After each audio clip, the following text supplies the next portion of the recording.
Hello, listeners. Do you like these kind of spokespeople on TV? Do you want to know what happened to them? Do you want to know about how they got to where they are? Well, head on over to patreon.com and I'm going to tell you all about it. You have to give us $5 a month, only $5 a month. That's the old Lucy level, and I'll tell you all about Billy Mays, Vin Soffer, Ron Popeil, Tony Little, and even Anthony Sullivan. That's right, folks. Head on over to patreon.com. Give us $5 a month, and you can get this exclusive content. What are you waiting for? Act now. Hey, welcome to Club This Was a Thing. Okay, coming out to the stage is a pretty thing that shows a lot of promise. She's only 27 years old and runs 131 minutes, but she's had people talking about her for quite some time. She starts strong, ends weak, and picks herself up and gives us all a good time, as well as a strong satirical message about discrimination in a patriarchal world. Please welcome to the stage, Showgirls, on this week's This Was a Thing.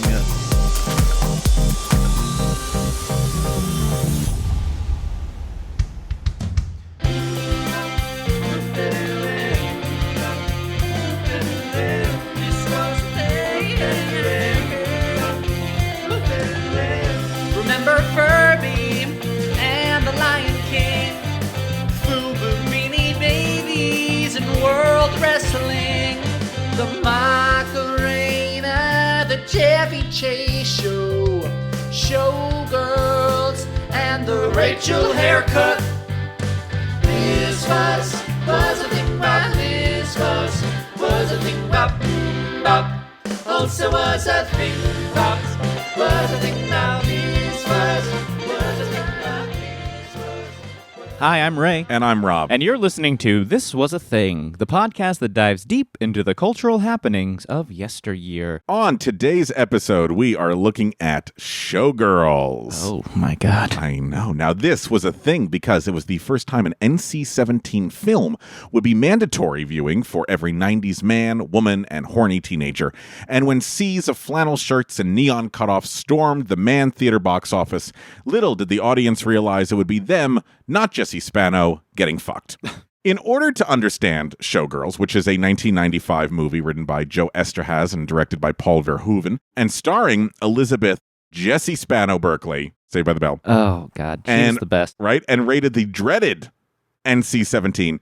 You have to understand the power of Joe Eszterhaz and Paul Verhoeven. Verhoeven was the Dutch director behind such late 80s juggernauts as RoboCop. Ooh, RoboCop. Total Recall. Total Recall. And Basic Instinct. Instinct is basic. And Eszterhaz had penned the hits Flashdance. Oh, my God. Basic Instinct. Instinct is still basic. And Sliver. Yeah, you know what he got paid for that? What? A sliver of the Get the fuck out. stuff he was supposed to get paid. The studios would do anything for one of these men to be attached to one of their films, much less both of them. Ideally, if the studios could have their way, they'd have something like the erotic thriller Verhoeven and Eszterhaz had created in 1992, Basic Instinct, which, if you've never seen Basic Instinct, is probably most famous for the scene where Sharon Stone, while not wearing any underwear, crosses her legs and flashes the camera. Oh, I've seen it. Sharon Stone has also said that she was not aware that that was going to happen and that she was tricked by Verhoeven into doing that on camera. Mr. Verhoeven is not going to come off in this episode, I think,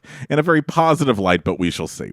If you can add in some of the gory violence that Verhoeven was known for, then maybe they might have another box office smash on their hands.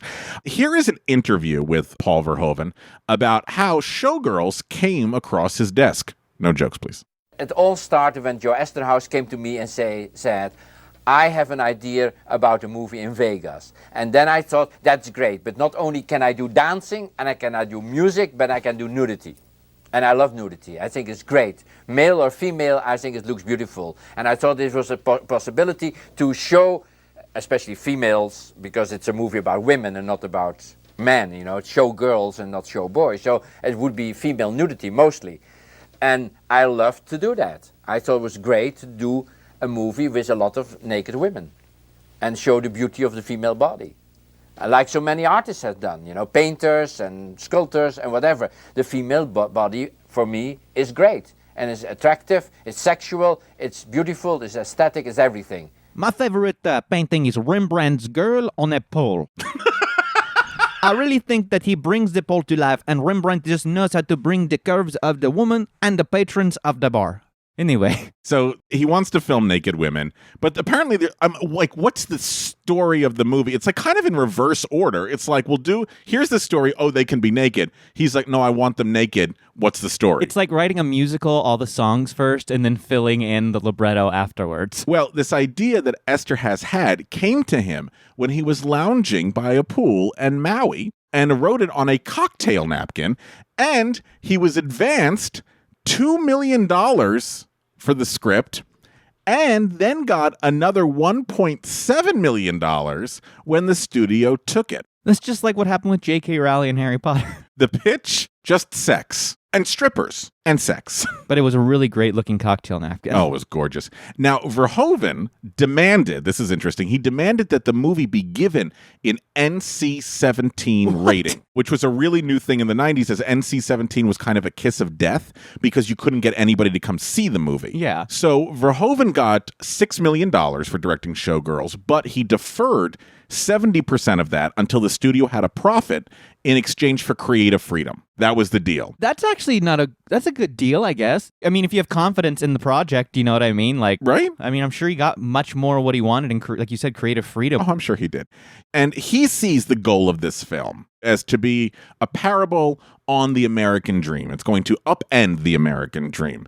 The studio, by the way, that's funding Showgirls, it's the same studio that gave us Singing in the Rain, The Wizard of Oz, and An American in Paris, MGM, and now they're going to give us Jessie Spano getting fucked in a jacuzzi. But they're dancing, though, so they're still dancing. You know, Gene Kelly was the original choreographer. If you've never seen Showgirls, I'm going to try to give you what the story of this movie is so you can get a full understanding of it. Let me go get a Kleenex. And I'll talk slowly and in a low, sexy voice for you.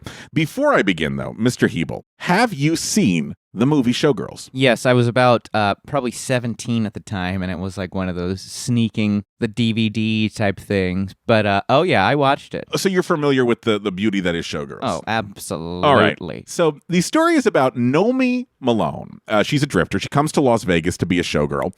She gets all of her stuff stolen. She ends up being a stripper where she licks a pole. And even like pre-COVID, it makes you nervous. Like, well, you know what I mean? Yeah. And she befriends the sweetest girl in the movie named Molly. And Molly's going to get destroyed by the end of the film. And Molly's story is one of the controversial elements about this film. Now, Molly introduces Nomi to the legendary Crystal Connors, the headliner of Stardust's Goddess show. And Goddess is watched over by Zach, and he's the entertainment coordinator of the Stardust. He's also Crystal's boyfriend. Now, when Crystal equates Nomi's job as a stripper to a prostitute, Nomi is devastated. I mean, I could see that being devastating, especially for a young drifter just trying to make her way and trying to have an act by licking a pole. So then Nomi meets a bouncer named James, who is very nice but kind of duplicitous, as he gives the dance routine he created for Nomi to Penny. More about Penny later.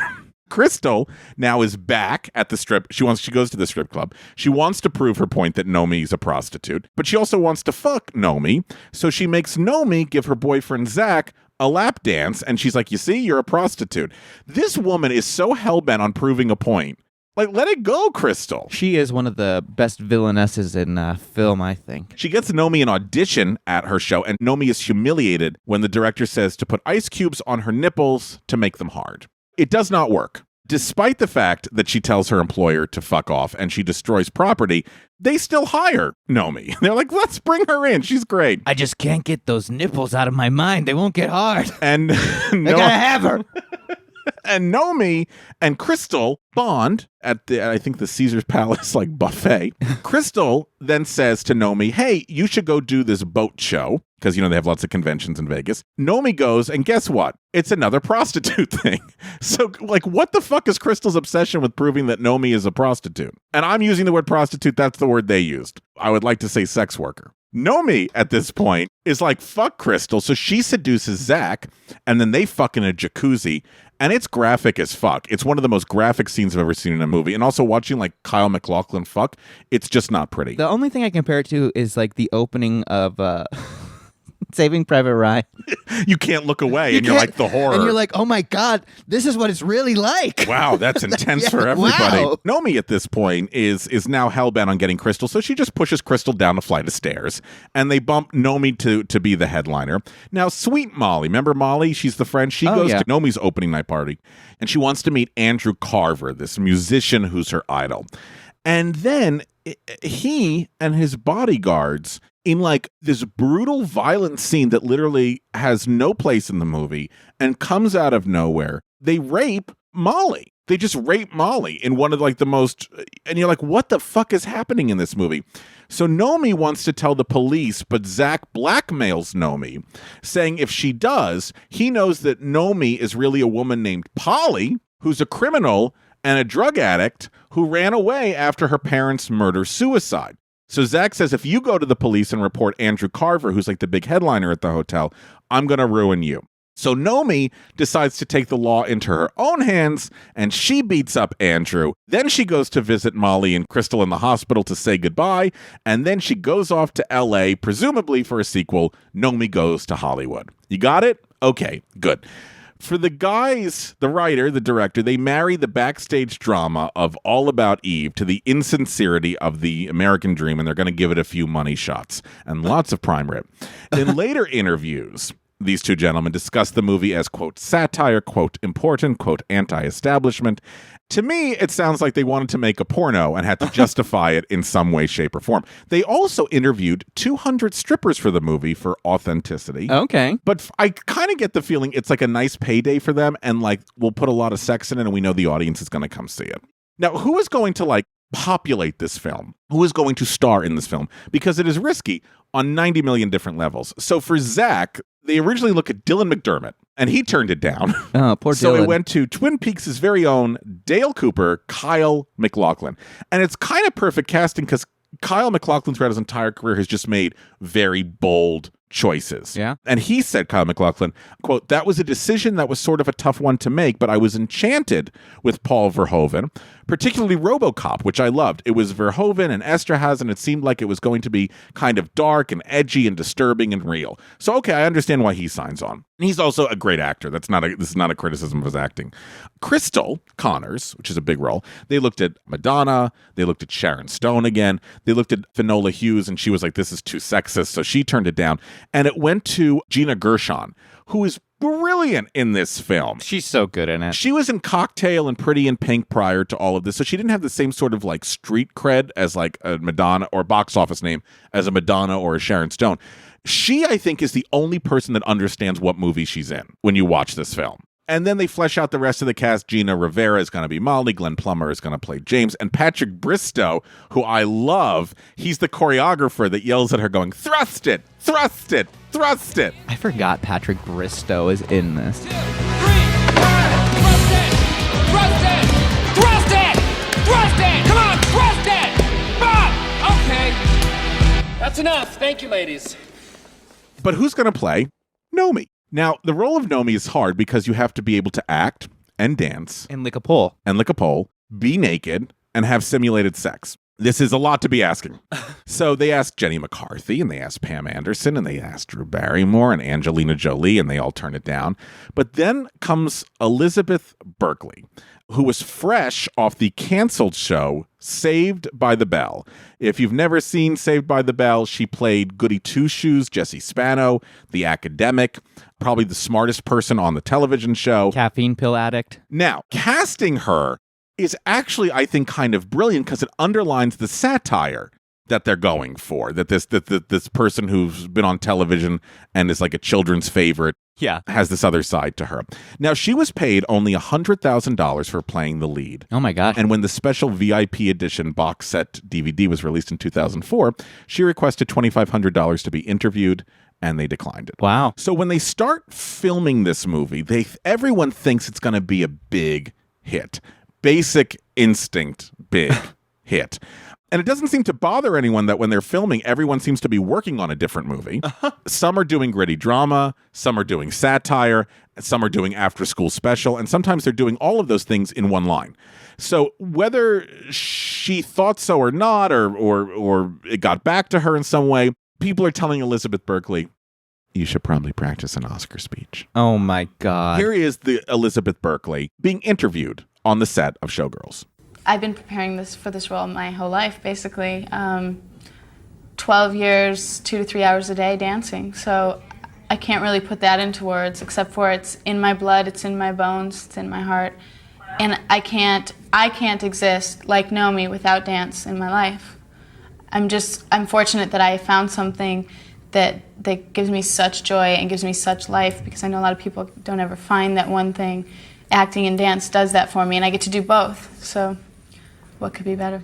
Have you ever seen the Christopher Guest movie For Your Consideration? Yes. So for anyone that doesn't know, it's about these people are making a movie, and all of a sudden someone gets like, oh, you have Oscar buzz. And so the movie starts turning into like everyone in the cast going, oh, there's Oscar buzz.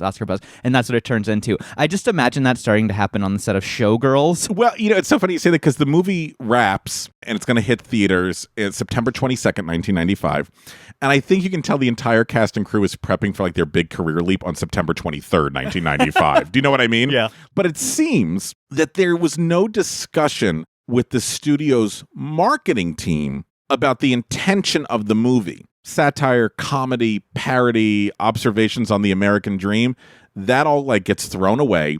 And what the public is told, because of the way the movie is marketed, is Showgirls is not funny. It is not a parody. It is hot. It is sexy. Here's the trailer. The passion is real. I could fall in love with you. The desire is intense. You can't touch me, but I can touch you. I'd really love to touch you. And the show is about to begin. Showgirls. Leave your inhibitions at the door.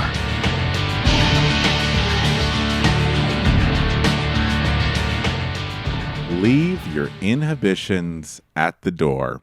Literally, this trailer made everyone hard during those Batman Forever movies. The media hype around this movie was something otherworldly. Everyone knew about it. You couldn't escape it. The logo was iconic, if you remember, was Elizabeth Berkley's torso and leg as a sliver against a black backdrop everywhere, with once again the tagline, leave your inhibitions at the door. What would have been a better tagline, you think, to let people know you can like this is a satire? Directed by Mel Brooks. Folks, if you're listening and have an idea of what tagline should be used to make everyone know that Showgirls is a satire and they can laugh, please tweet us, Facebook us, Instagram us. Anything. Just reach out, please. Just reach out. We're very lonely over Rob's here. phone number will be at the very end of the episode. It's 1-900. This is Elizabeth Berkley on the David Letterman show promoting the movie. So now you come in and all of a sudden you're naked. I mean, what is that like? Does that, I mean, do you blush? I mean, just from head to foot? Basically, the first day, what I said to the crew is, I said, look, for the next 4.5 months, you're going to be seeing this body, so get used to it. And we had a good sense of humor about it. And when I would do my strip numbers, my pole dances. Easy, Paul, easy, easy. I lost my balance. Easy, easy. I just... Are you all right? I'm okay now, yeah. We got to put a safety bar on that I know, thing, for God's sake. I got a little Try to hang on to your organ the next time that happens. Once again, folks, just a reminder, she's 22, 23. So it becomes second nature, It became really? second nature at a certain point. It was almost a waste of time to put the robe on and off. It was like, but I was appreciated by the crew. They would. Well, that's kind of a headline right there, huh? I will say what I love about Elizabeth Berkley is that she owns the sexuality. Oh, totally. And I love that so much about her. Good for you, Elizabeth Berkley.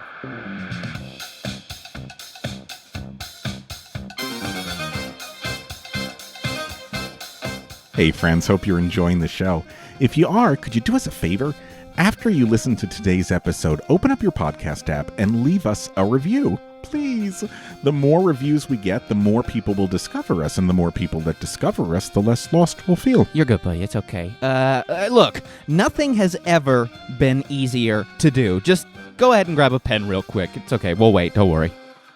Okay, head on over to your podcast app, click those 3 dots in the lower right-hand corner, click Go to Show, scroll down till you see ratings and reviews, then leave us some stars and a comment or two so our parents know that it was worth all the tuition that they spent. And if you really love us, head on over to patreon.com and send us some money, and in return, you will get access to merch, special episodes, bonus content, pictures of me shirtless. Okay. That's patreon.com. Search This Was a Thing and help us out. But you know what? You've already helped us out today by listening to us, and we can't tell you how much we appreciate that. So thank you. Thank you. And of course, everyone, after these clips and the interviews, everyone wants to see what is happening in this movie that is so sexual, so sensual, so hot that no one under the age of 17 will be allowed in. Of course, kids are smart, so they will buy a ticket to go see Clueless, and then they'll sneak into Showgirls. But security guards are stationed inside movie theaters to make sure people don't buy tickets to Clueless, Babe, Pig in the City, and sneak in. So imagine September, you're settling into your movie theater. The lap of your Guess jeans is concealed by your large popcorn bag. Your girlfriend next to you, hoping that she's going to take some mental notes on the 1001 positions you will see Jessie Spano do with the guy from Twin Peaks. So the movie starts, and suddenly any erection you had goes down faster than that pizza roll you wolfed down on the way to the theater. What you see is a mess, a big, gaudy mess. You have actually seen better camera shots in your dad's home movies. You've seen more realistic acting from the cat in Clarissa. What is happening? And the sex is so gross, so intense, so bizarre that all you can do is laugh at how stupid it all looks. It's satire. But if you were shocked by how bad the movie comes out, imagine the cast's reactions. This is Kyle MacLachlan. And so cut 2 years later, or not years later, but months later, I go to my first screening and I watch this movie and I'm like, oh my God, this is awful. I said, oh my God. But you know, you have this hope, like you watch the first scene and you're like, all right, now it's not so good, but it's got to get better.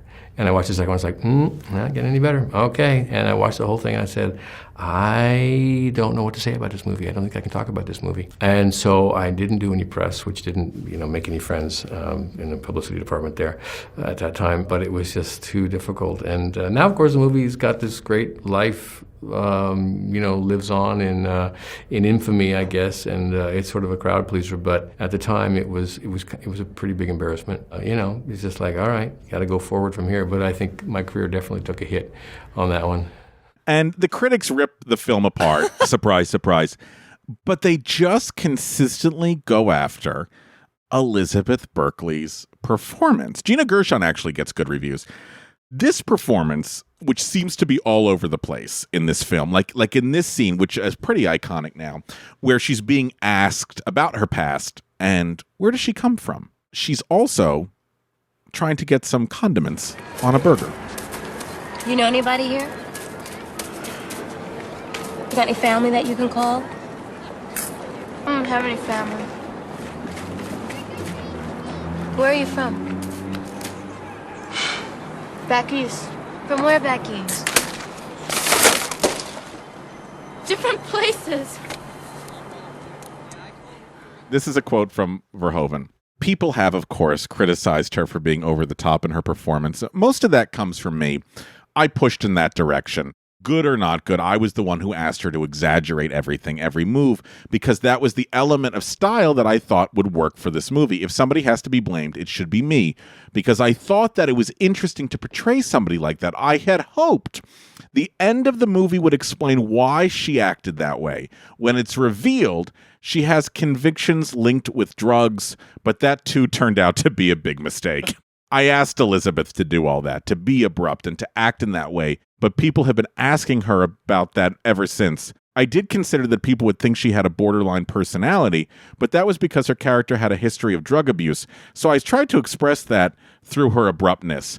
And my feeling is, that would have been nice to know early on in the film. He should have done one of those opening Star Wars crawls that has the exposition of what happened up to that point at the beginning of the film. And the critics attack Elizabeth Berkley with such hatred, anger, disgust about her looks, her body, her dancing, her sexuality. And once again, folks, she's only 23. Here's some of the highlighted quotes from people. As an actress, Berkley is, to put it mildly, limited. She has exactly two emotions, hot and bothered. That's from Entertainment Weekly. Another critic, Janet Maslin, described her as having, quote, the open-mouthed, vacant look of an inflatable party doll. Opening weekend, Joe Eszterhaz took out a full-page advertisement in Variety in which he was like, the film is a morality tale. He said the advertising is misguided. And he also said the movie shows that dancers in Vegas are often victimized, humiliated, used, verbally and physically raped by the men who are at the power centers of that world. But nothing can save Showgirls, and it makes back less than half of its $40 million budget. $40 million? Yes, $40 million for that. But to date, it is still the highest grossing NC-17 film. Now, it receives, no Oscar nominations, but a record 13 Razzie nominations, which is still a record. And it won Worst Picture, Worst Actress, Worst Director, Worst Screenplay, Worst New Star, Worst New Couple. Who's the couple? According to them, any two-person scenes in the movie. Worst Original Song. And in the 90s, it won Worst Picture of the Decade. Elizabeth Berkley then got dropped by her agent. Oh my God. And she said, ever since those reviews for Showgirls, it's like I was that woman in the Scarlet Letter, except that instead of having to wear the letter A for adulteress, I was condemned to wear an S for Showgirl. Her career I hate to use the word derailed because she still works. She still has a career. And I'm sorry, I think I've seen a lot worse acting from a lot of other people that have much bigger careers than her. I think she was misdirected. I think that she was probably too trusting to Paul Verhoeven. I've seen her in other stuff, and she's a good actress. But once again, I think she's this really great actress that got punished for her debut film, and I'm sorry about that. Although I think she was the best actress out of everybody on Saved by the Bell. In retrospect, Verhoeven said, clearly we made mistakes. Clearly it was one of the biggest failures of our time. It failed commercially, critically, it failed on videotape, it failed internationally. In retrospect, part of it was that Paul and I were coming off of Basic Instinct, which defied the critics and was a huge success. Maybe there was a certain hubris involved. We can do what we want to do, go as far there as we want. And he said the rape scene was a god-awful mistake, in retrospect, a terrible mistake. And musically, it was eminently forgettable. And in casting, mistakes were made. So it just goes on and on. Not him, though. He didn't do anything wrong. The lighting was pretty good. And with that, with the director of the film saying, boy, that was bad, you'd think Showgirls, much like Nomi, would just disappear into the mist. But we are all forgetting about the magic word, the word that saved many a movies that failed at the box office. That word? Blockbuster. Oh, yes. More about that when we come back. This was a thing, this was a thing. And now, this is a sketch.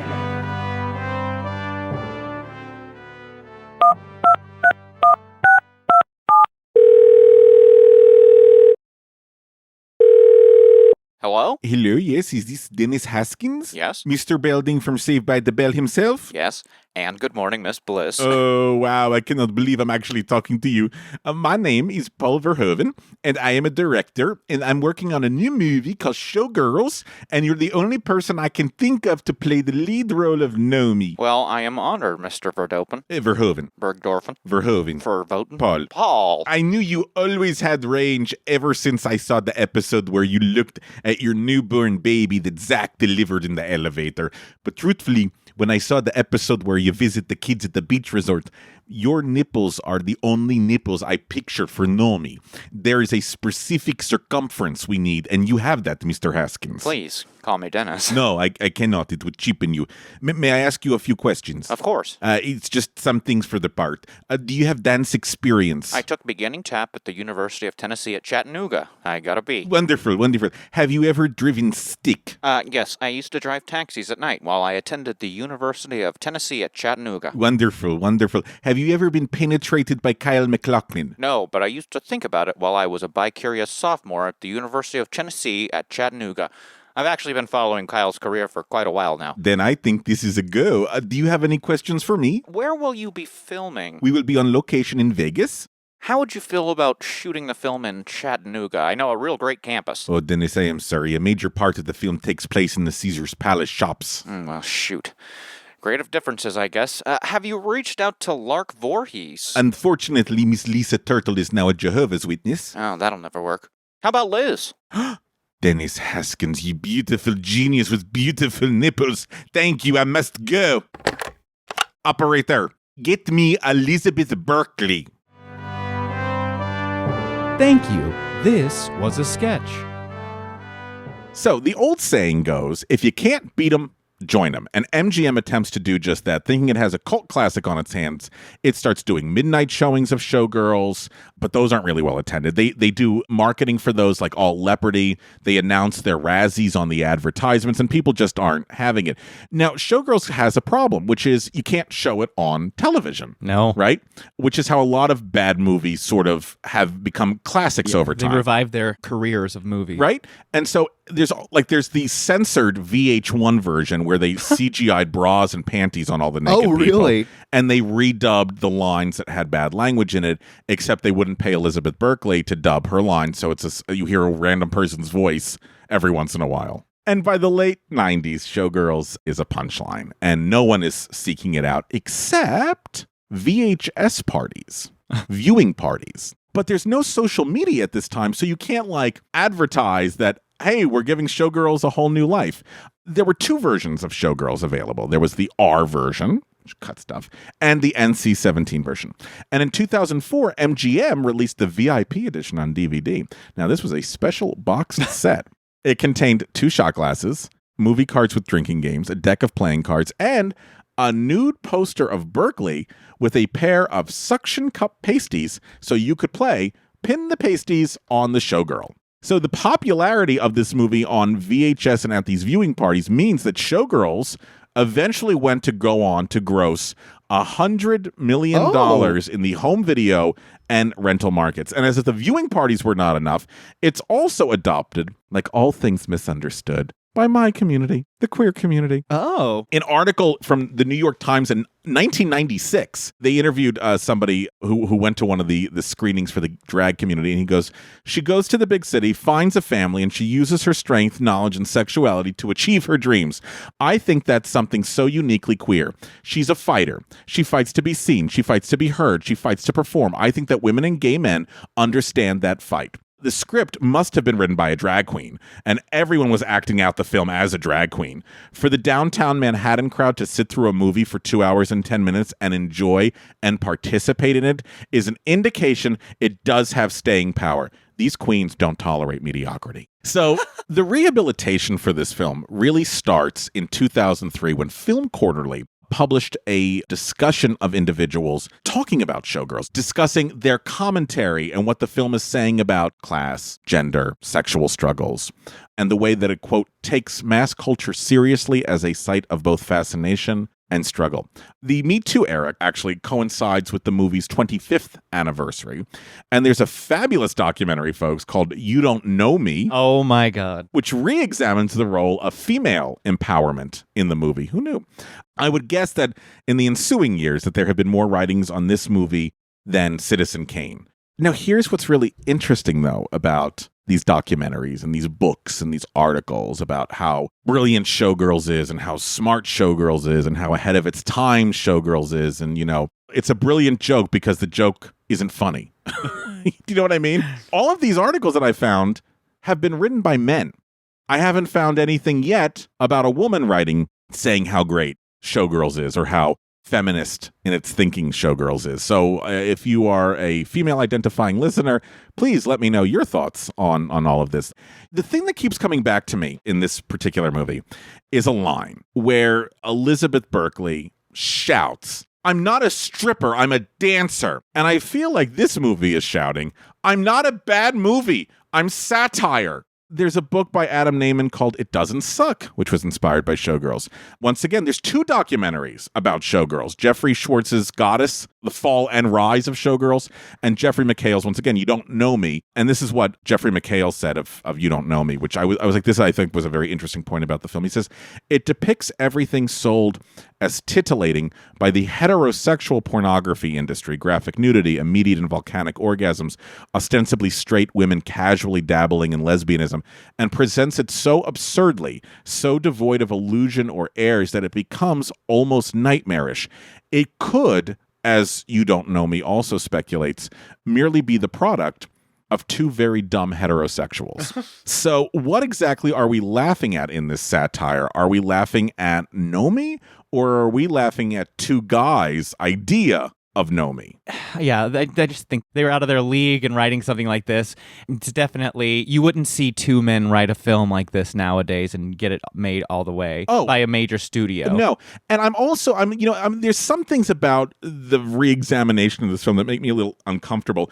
The rape of Molly, like I said, it comes out of nowhere. It's incredibly graphic. It's incredibly violent, and it's cut a lot out of the showings of this, like the comedy showings. And so my question becomes, how valid is it to change a film so it becomes the film that you want to see, as opposed to the film that actually was made? Does that make sense? Well, yeah, and I mean, I feel like, yes, the scene may be out of place and stuff, but when he explained, like, this is what happens in Vegas, I mean, I could see that actually is something that would happen in Vegas. No, of course. And Joe Eszterhaz said that incident is actually based on a real... Sure. Which does not unfortunately doesn't surprise me at all. But what I'm saying is, it's like, if you're going to say, okay, boy, this movie's so funny and it's so campy and blah, blah, blah, but we're going to cut this scene from the comedy of it because it's offensive, are you like readapting the movie to fit your narrative? And also, it's one of those things where there could be one of those fucking assholes in the audience who's having such a great time laughing at everything, and all of a sudden that scene comes on,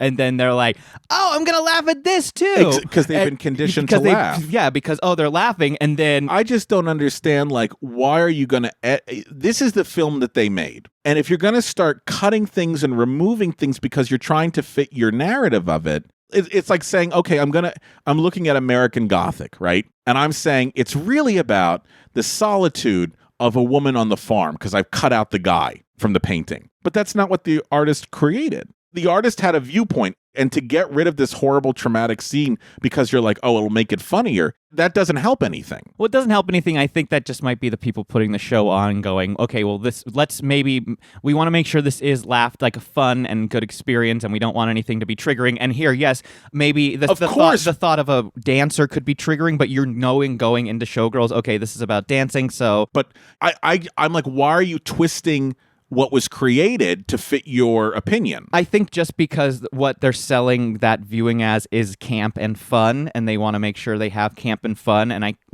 just couldn't imagine. Yes, I get that. I get where you're coming from, but I think for them as promoters of whatever this event is... So then should you not show the film then at all? I don't like the scene. I think the scene is uncomfortable. I don't think the scene belongs in there. But I'm like, why are you looking for things in this movie that aren't even there? I just feel like it also is just them trying to step over and see if they can rebrand the film as something, which is, it's just a promoter trick and trying to rebrand things. But, what it is yes, the scene is in the film, and yes, you got to watch a campy film, but you have to remember that that's in it. And I'm sure today there'd be a lot of issues, I think, with the ending of the film, which is the girl who is attacked and raped in the film is a black girl, and she doesn't seek justice for herself. White Nomi has to go in and do it. So is the idea of like there's a white savior complex being perpetuated in this film. But what's interesting? For the last 15 minutes, we've actually been talking about the film in an artistic way. So maybe there is something in this film. I mean, I feel like that movie Hustlers that came out was about strippers and, female empowerment and stuff, and that was based on a true story, but it was directed by a woman. And Hustlers was pretty successful. I don't think you could see that nowadays about a male written and directed film about female exotic dancers or, performers that strip nude. I just feel like it would just be looked at as a creep project. I will say this in not defense of Showgirls, but it's something I thought was interesting. I had not seen the movie when it first came out. So I watched it again recently, and I'm watching it and I'm like, oh yeah, these men are all pigs. All these men are horrible pigs, and they're all harassing these women, and they're violating these women. And for me, it's clear that the statement that movie is trying to make. And I'm wondering if in 1995, would people have understood that? In 1995, are you sitting there laughing at them demeaning the women because that's what everybody was doing? Or is the movie supposed to tell you in 1995, this is how you're coming off, stop doing it? I don't know. I would love to have somebody who has no history of this film watch this film today. Yeah. Now, I will say, there's a lot of things in this film that the acting is not good. I don't think his direction is particularly strong. I would love to have seen maybe this screenplay with a different director. No, sure. I mean, there's so much sex and nudity in the movie that if there is a message, it just gets lost. Like, I watched when I was 17, so I thought the message was the nudity. So I learned a lot this episode. That's great, Ray. That's really great. But I will leave the last line to Steve Rose from The Guardian, who brings up an interesting point. He said, people loved Verhoeven's movies when they took aim at hardline law enforcement in RoboCop, or U.S. militarism in Starship Troopers, or even male fragility in Basic Instinct. But with Showgirls, the target was the American dream itself, and the dishonest Star is Born narratives churned out to sustain it. If Showgirls has a message, it's that the game is rigged for women like Nomi. She thinks she's climbing the pole, but really she's just spinning around it. The real power lies with the men running the racket. Nobody wanted to hear that at the time. Maybe they're ready to now. In its own messy way, Showgirls is a Me Too story with a male gaze. And that's who you said love the movie now, right? No, man. Get like Gaze. Okay, yeah, that makes sense. Totally. Yeah.